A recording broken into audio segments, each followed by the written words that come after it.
BJP. നേതാവ് രഞ്ജിത്ത് ശ്രീനിവാസൻ വധക്കേസിൽ മുഴുവൻ പ്രതികൾക്കും വധശിക്ഷ. മാവേലിക്കര അഡീഷണൽ സെഷൻസ് കോടതിയുടേതാണ് ചരിത്രവിധി.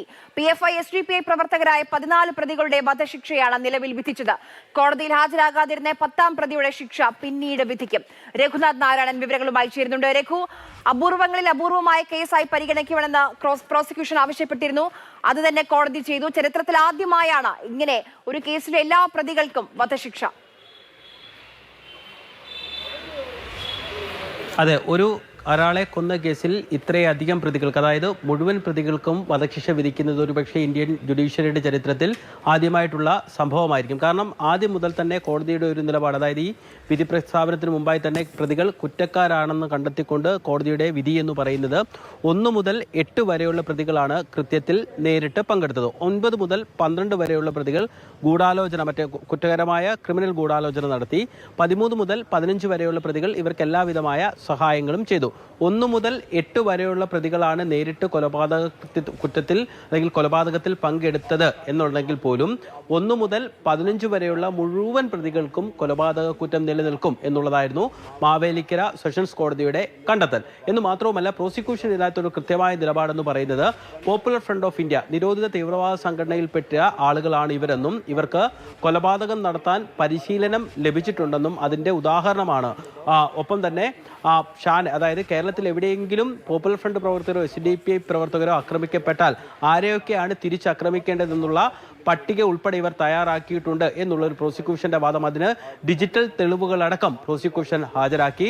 ഒപ്പം തന്നെ ഈ 1 മുതൽ 15 വരെയുള്ള പ്രതികളുടെ മേലുള്ള കൃത്യമായ കുറ്റം അതിവേഗം 90 ദിവസത്തിനകം തന്നെ കുറ്റപത്രം സമർപ്പിക്കാൻ അന്വേഷണ സംഘത്തിനും ആയി എന്നുള്ളതാണ് ഈ കേസിന്റെ വിജയം എന്നുള്ളത്. എന്തായാലും 1 മുതൽ 15 വരെ, അതായത് 10ാം പ്രതി ഒഴിച്ച് അദ്ദേഹം ആ പ്രതി ഇന്ന് കോടതിയിൽ ഹാജരാക്കിയിരുന്നില്ല.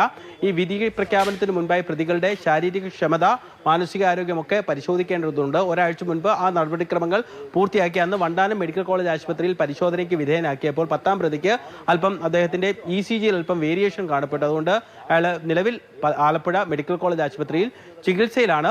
1 മുതൽ 15 വരെയുള്ള പ്രതികൾക്ക് ഈ കൊലപാതക കുറ്റം ചുമത്തിയ സ്ഥിതിക്ക് 10ാം പ്രതിക്കും സ്വാഭാവികമായി തന്നെ വധശിക്ഷ തന്നെ നൽകാനാണ് സാധ്യത കൂടുതൽ. ആദ്യം ഈ വധശിക്ഷയെക്കുറിച്ചല്ല കോടതി പറഞ്ഞത്.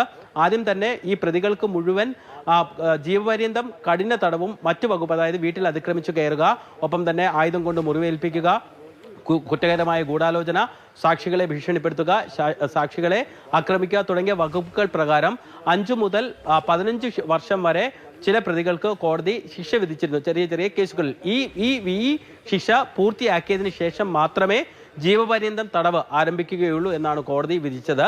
അവസാനമായിട്ടാണ് വകുപ്പുകൾ നിരത്തിക്കൊണ്ട് മുഴുവൻ പ്രതികൾക്കും വധശിക്ഷ, അതായത് ഇന്ന് കോടതിയിൽ ഹാജരായിട്ടുള്ള മുഴുവൻ പ്രതികൾക്കും വധശിക്ഷ നൽകിക്കൊണ്ട് കോടതി ഉത്തരവിട്ടത്. ഈ കേസിന് വലിയ ഒരു പ്രത്യേകത കൂടിയുണ്ട്.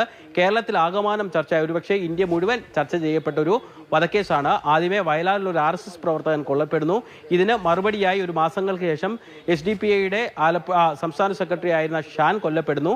ഷാൻ കൊല്ലപ്പെട്ട് മണിക്കൂറുകൾക്കകം ഒരുപക്ഷെ അന്ന് ഈ കൊലപാതകങ്ങളുടെ ആസൂത്രണം കൃത്യമായിരുന്നുണ്ടെങ്കിൽ ഷാൻ കൊല്ലപ്പെട്ട് 3 മണിക്കൂറുകൾക്കകം തന്നെ രഞ്ജിത്ത് ശ്രീനിവാസനും കൊല ചെയ്യപ്പെടുമായിരുന്നു. ഈ സംഘം വാഹനങ്ങളിൽ എത്തിയെങ്കിൽ രഞ്ജിത്ത് ശ്രീനിവാസനെ ആ രാത്രി തന്നെ ഇവർക്ക് കൊല്ലാൻ സാധിച്ചില്ല. അതുകൊണ്ടാണ് പിറ്റേ ദിവസം രാവിലത്തേക്ക് ആ കൃത്യം മാറ്റിയത്. അതുകൊണ്ട് അത്രയും ആസൂത്രണം ചെയ്ത് നടത്തിയ കൊലപാതകം എന്ന് മാത്രവുമല്ല, ഭാര്യയുടെയും അമ്മയുടെയും മക്കളുടെയും മുമ്പിലിട്ട് അതിദാരുണമായ കൊലപാതകം. അതിദാരുണമായെന്ന് വെറുതെ പറയുന്നത്, ആദ്യമേ വെട്ടിയതിനു ശേഷം വലിയ ചുറ്റിക കൊണ്ട് തലയ്ക്കടിക്കുന്നു, തലയോട്ടി ചിന്നി ചിതറുന്നു, ഇതിനുശേഷം മുഖം ഉൾപ്പെടെ വെട്ടി വികൃതമാക്കുന്നു. അദ്ദേഹത്തിന്റെ ഭാര്യ അഭിഭാഷകയാണ്.